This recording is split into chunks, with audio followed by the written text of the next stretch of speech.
रामलला की आयु 5 वर्ष बताई गई है और उनके चारों ओर कुछ प्रतीक बनाए गए हैं जिनसे इस विग्रह को ऊर्जा प्राप्त होगी। आमतौर पर जो प्रकट विग्रह होते हैं वो कुछ खास चिन्ह और निशानी लेकर प्रकट होते हैं जो कि उनकी शक्ति को बढ़ा देते हैं। मूर्तिकार ने इसी बात का विशेष ध्यान रखा है। अगर ध्यान से देखें तो कहीं से भी पत्थर को तोड़ा नहीं गया है।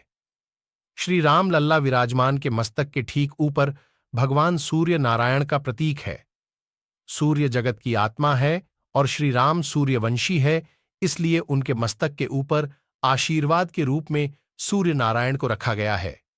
मूर्ति के दाईं ओर ओम और स्वस्तिक, मूर्ति के दाईं ओर ओम और स्वस्तिक का चिन्ह है। शिवपुराण विद्येश्वर संहिता के अनुसार शिव के 5 मुख है और ओम उनके मुख से निकली पहली ध्वनि है। शब्द सिद्धि के लिए ओम बेहद जरूरी है, इसलिए मूर्तिकार ने ओम के प्रतीक को बनाया। इसके बाद स्वास्तिक को भी जगह दी, जिसके बिना कोई शुभ कार्य नहीं हो सकता। स्वास्तिक को हिंदू धर्म में गणेश जी का प्रतीक माना गया है, इसलिए विघ्नहर्ता के रूप में स्वास्तिक विराजमान हुआ है। मूर्ति के बाईं ओर चक्र और गदा, इसके बाद विग्रह के बाईं ओर देखे तो चक्र और गदा है। इसका सीधा संबंध विष्णु से है। दरअसल विष्णु को देवताओं का नायक कहा गया है और देवासुर संग्राम में विष्णु ही देवताओं की मदद करते हैं। श्री राम उन्हीं विष्णु के अवतार हैं और वो चक्र गदा को धारण करते हैं, इसलिए आसुरी शक्तियों का नाश करने के लिए इस विग्रह को चक्र गदा से आभामंडित किया गया है। श्री विष्णु के 10 अवतार अगर और ध्यान से देखें तो दाएं और बाएं दोनों ओर श्री विष्णु के 10 अवतारों के प्रतीकों को उकेरा गया है। मत्स्य, कूर्म, वराह, नरसिंह, वामन, परशुराम, राम, कृष्ण, बुद्ध और कल की अवतार को दोनों ओर जगह दी गई है। हनुमान जी को श्री राम के चरणों के पास स्थान, दाईं ओर वामन अवतार के नीचे हनुमान जी विराजमान है जो शिव के रुद्र रूप है और त्रेता में उन्होंने श्री राम की सेवा के लिए रुद्रावतार लिया था। इसलिए मूर्तिकार ने हनुमान जी को श्री राम के चरणों के पास स्थान दिया है। श्री राम के चरण के पास ही कमल है जो श्री यानी लक्ष्मी का प्रतीक है। श्री विष्णु कभी भी अपनी शक्ति के बिना कोई कार्य नहीं करते, इसलिए कमल को शक्ति रूप में विराजित किया गया है। गरुड़ को भी दिया स्थान बाईं ओर कल की अवतार के प्रतीक के नीचे गरुड़ को विराजित किया है।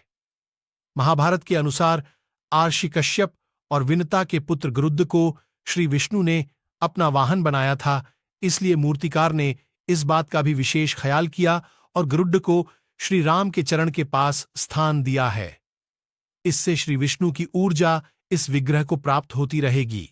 श्री राम जी के भक्त चैनल को लाइक, शेयर, सब्सक्राइब करें। रामलला की भव्य मूर्ति को गर्भगृह में पहुंचा दिया गया है। इससे पहले इस भव्य मूर्ति की एक तस्वीर सामने आई है। मूर्ति बेहद ही भव्य और सुंदर है। यह काले पत्थर से बनाई गई है। इसके पीछे भी एक खास वजह बताई जा रही है। मूर्ति पर भगवान विष्णु के 10 अवतार, रामलला की इस मूर्ति के साथ पत्थर से ही एक फ्रेम नुमा आकार बनाया गया है। इस पर भगवान विष्णु के 10 अवतार बनाए गए हैं, जिसमें मत्स्य, कुर्म, वराह, नरसिंह, वामन, परशुराम, राम, कृष्ण, बुद्ध और कल की अवतार बनाए गए हैं। इसके साथ ही प्रतिमा के एक तरफ गरुड़ है तो दूसरी तरफ हनुमान जी नजर आ रहे हैं। मूर्ति को एक ही पत्थर पर बनाया गया, इसके साथ ही इस मूर्ति को एक ही पत्थर पर बनाया गया है। इसमें कोई और पत्थर को नहीं जोड़ा गया है।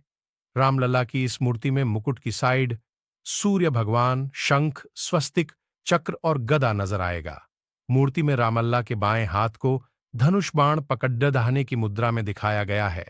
मूर्ति का वजन करीब 200 किलोग्राम है। मूर्ति की ऊंचाई 4.04 फीट और चौड़ाई 3 फीट है। काले रंग की है रामलला की मूर्ति। इसके साथ ही मूर्ति को काले रंग के पत्थर पर बनाया गया है।